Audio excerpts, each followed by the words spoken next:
어제 지하철에서 임산부가 쓰러졌습니다. 30명이 넘는 사람들이 지켜보고 있었는데 처음 5분 동안 아무도 도움의 손길을 내밀지 않았습니다. 여러분도 비슷한 경험 있으시죠? 길에서 넘어진 할아버지, 울고 있는 아이, 도움이 필요해 보이는 사람들. 마음 한편으론 도와주고 싶지만 왠지 모르게 발걸음이 멈춰지고 다른 사람이 도와주겠지 하며 그냥 지나쳐 버린 경험 말입니다. 2300년 전 중국의 철학자 맹자는 이미 이런 상황을 예견했습니다. 그리고 인간의 마음 깊은 곳에는 분명히 선한 본성이 있다고 주장했죠. 그럼에도 불구하고 왜 우리는 점점 더 냉정해져 가는 걸까요? 오늘 이 영상을 끝까지 보시면 여러분은 자신 안에 숨어 있는 선함을 다시 발견할 수 있을 겁니다. 그리고 더 중요한 것은 그 선함을 일상에서 어떻게 발휘할 수 있는지에 대한 구체적인 방법도 알게 될 거예요. 맹자는 인간의 마음에는 4가지 선한 마음, 즉 사단이 있다고 했습니다. 첫 번째는 측은지심, 다른 사람의 고통을 보면 자연스럽게 불쌍해하는 마음입니다. 여러분도 뉴스에서 재해 소식을 들으면 가슴이 아파오는 경험을 해보셨을 겁니다. 그것이 바로 측은지심입니다. 두 번째는 수호지심, 옳지 않은 일을 보면 부끄러워하고 미워하는 마음입니다. 부정부패 뉴스를 보면 화가 나고 불의를 보면 분노가 치밀어 오르는 그 감정이죠. 세 번째는 사양지심, 다른 사람을 먼저 배려하고 양보하는 마음입니다. 엘리베이터에서 다른 사람을 먼저 보내주거나 자리를 양보하는 그런 마음 말입니다. 네 번째는 시비지심, 옳고 그름을 분별하는 마음입니다. 도덕적 판단력이라고 할 수 있겠죠. 맹자는 이 4가지 마음이 모든 인간에게 선천적으로 주어진 것이라고 했습니다. 마치 우리 몸에 팔다리가 있는 것처럼 자연스럽고 당연한 것이라고 봤죠. 실제로 현대 심리학 연구에서도 이를 뒷받침하는 결과들이 나오고 있습니다. 생후 몇 개월밖에 되지 않은 아기들도 도덕적 판단을 할 수 있다는 실험 결과가 있거든요. 예를 들어 다른 인형을 도와주는 인형과 방해하는 인형을 보여주면 아기들은 압도적으로 도와주는 인형을 선호한다는 것입니다. 하지만 여기서 중요한 질문이 생깁니다. 만약 인간이 정말로 선한 본성을 가지고 태어난다면 왜 우리 사회에는 악한 일들이 끊이지 않는 걸까요? 맹자는 이미 답을 제시했습니다. 인간의 선한 본성은 마치 산의 나무와 같다고 했어요. 원래는 울창한 숲이었지만 사람들이 계속해서 도끼로 찍어내다 보니 민둥산이 되어버린 것처럼 우리의 선한 본성도 환경에 의해 점점 사라져 간다는 것입니다. 현대 사회가 우리의 선함을 지워가는 첫 번째 방식은 개인주의의 극화입니다. SNS를 보면 모든 것이 나를 중심으로 돌아갑니다. 내 일상, 내 성공, 내 행복. 다른 사람들은 점점 내 인생의 배경이 되어갑니다. 나는 나이고 너는 너야라는 사고방식이 당연하게 여겨지면서 다른 사람의 아픔에 공감하는 능력이 점점 약해지고 있어요. 예전에는 동네에서 누군가 어려움을 겪으면 모두가 나서서 도왔습니다. 하지만 지금은 아파트 옆집에 누가 사는지도 모르는 경우가 대부분이죠. 이런 환경에서 측은지심은 발달할 기회를 잃어버립니다. 두 번째는 성과주의 사회의 압박입니다. 모든 것이 경쟁이고 모든 것이 결과로만 평가받는 사회에서 살다 보니 우리는 점점 효율성만을 추구하게 됩니다. 도덕적 가치보다는 실용적 가치가 우선시되죠. 회사에서 동료가 힘들어하고 있어도 내 일이 아니야라고 생각하게 됩니다. 도와주면 내가 손해를 볼 수도 있고 평가에서 뒤처질 수도 있다는 생각 때문이죠. 사양지심이 발휘될 여지가 점점 줄어들고 있는 겁니다. 세 번째는 정보의 홍수와 감정의 마비입니다. 하루에도 수백 건의 사건, 사고, 소식을 접합니다. 처음에는 가슴 아파하고 화를 냈지만 너무 많은 정보에 노출되다 보니 점점 무감각해집니다. 심리학에서 말하는 감정 피로 현상이죠. 뉴스에서 나오는 불의한 일들을 보면서도 또 그런 일이 있었구나 하며 무덤덤하게 넘어가게 됩니다.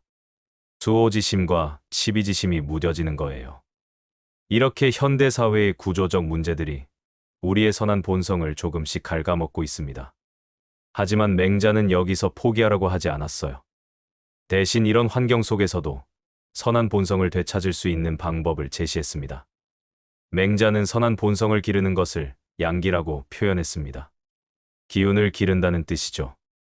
마치 운동으로 근육을 키우듯이 의식적인 노력을 통해 선한 마음을 강화할 수 있다는 것입니다. 첫 번째 방법은 작은 선행의 일상화입니다. 거창한 봉사활동을 할 필요는 없습니다. 엘리베이터에서 다른 사람을 먼저 보내주기, 길에서 만난 사람에게 미소 짓기, 동료가 힘들어할 때 작은 관심 보이기.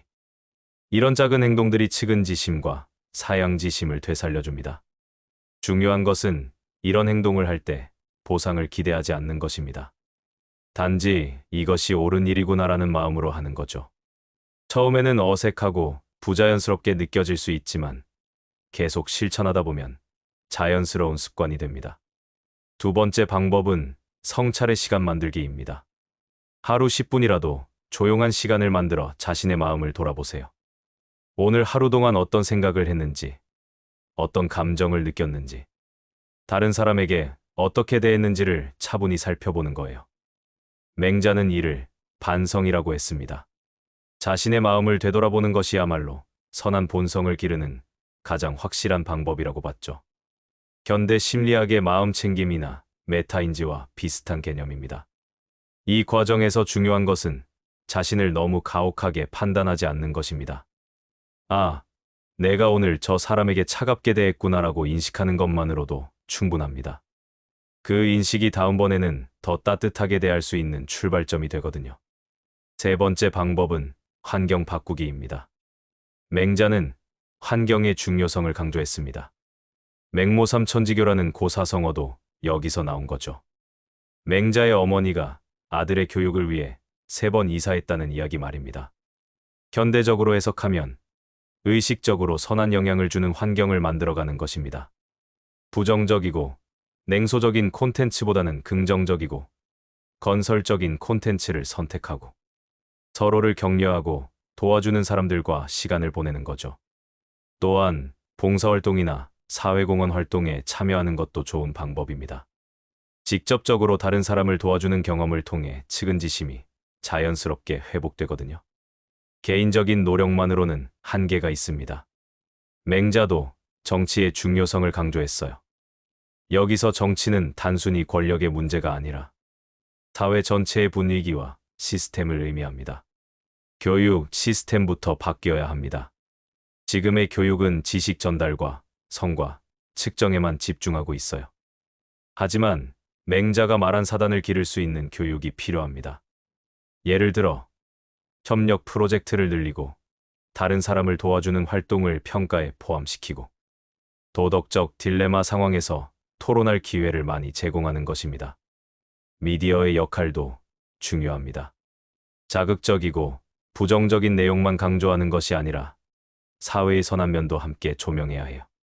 작은 선행들, 서로 도와주는 사람들의 이야기도 많이 알려져야 합니다. 기업 문화도 변해야 합니다. 단순한 성과주의를 넘어서 동료를 배려하고 사회에 기여하는 가치를 인정하는 문화가 필요해요. 실제로 이런 기업들이 장기적으로 더 좋은 성과를 내고 있다는 연구, 결과들이 나오고 있습니다. 절망적인 이야기만 한 것은 아닙니다. 우리 사회 곳곳에서 희망적인 변화들이 일어나고 있어요. 젊은 세대를 중심으로 의미 있는 소비, 윤리적 소비에 대한 관심이 높아지고 있습니다. 단순히 좋은 제품을 사는 것이 아니라 그 제품이 어떤 가치를 담고 있는지, 사회에 어떤 영향을 미치는지를 고려하는 거죠.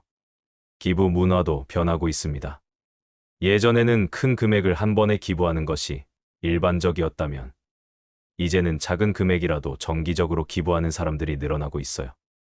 이는 맹자가 말한 작은 선행의 일상화와 정확히 일치합니다. 또한 멘토링, 코칭, 상호부조 같은 형태로 서로를 도와주는 문화도 확산되고 있습니다. SNS를 통해 전혀 모르는 사람들끼리도 정보를 공유하고 도움을 주고받죠. 이런 변화들은 인간의 선한 본성이 완전히 사라진 것이 아니라 단지 표출할 기회와 방법을 찾지 못했을 뿐이라는 것을 보여줍니다. 맹자는 2300년 전에 이미 우리가 지금 겪고 있는 문제들을 정확히 진단했습니다. 그리고 그 해답도 제시했죠. 인간은 선한 본성을 가지고 태어납니다. 하지만 환경에 의해 그 본성이 가려질 수 있어요. 중요한 것은 포기하지 않는 것입니다. 의식적인 노력을 통해 언제든지 선한 본성을 되찾을 수 있거든요. 여러분도 지금 당장 시작할 수 있습니다. 오늘 집에 가는 길에 누군가에게 작은 친절을 베풀어 보세요. 동료가 힘들어하고 있다면 따뜻한 한마디를 건네보세요. 하루 10분이라도 자신의 마음을 돌아보는 시간을 가져보세요. 이런 작은 변화들이 모여서 큰 변화를 만들어냅니다. 여러분 한 사람 한 사람의 선함이 되살아날 때 우리 사회 전체가 더 따뜻하고 더 인간적인 곳이 될 수 있어요. 맹자가 꿈꾸었던 이상적인 사회, 그것은 거창한 혁명이나 제도 개혁으로만 가능한 것이 아닙니다. 바로 여러분과 제가, 우리 모두가 자신 안의 선함을 되찾고 그것을 일상에서 실천할 때 가능한 일입니다. 선함은 사라지지 않았습니다. 단지 잠들어 있을 뿐입니다. 이제 그것을 깨울 시간입니다. 오늘 이야기가 당신에게 작은 깨달음이라도 전할 수 있었기를 바랍니다. 이처럼 깊은 심리적, 철학적 통찰을 통해 당신의 삶을 변화시키는 이야기는 계속될 것입니다. 만약 오늘 영상이 도움이 되셨다면 좋아요를 눌러주시고 채널을 구독해주세요. 여러분의 관심이 저희가 더 좋은 콘텐츠를 만드는 큰 힘이 됩니다. 또한 이 영상에 대한 여러분의 생각을 댓글로 남겨주시면 저희에게 큰 영감과 소중한 의견이 될 것입니다. 다음 영상에서 다시 만나겠습니다. 감사합니다.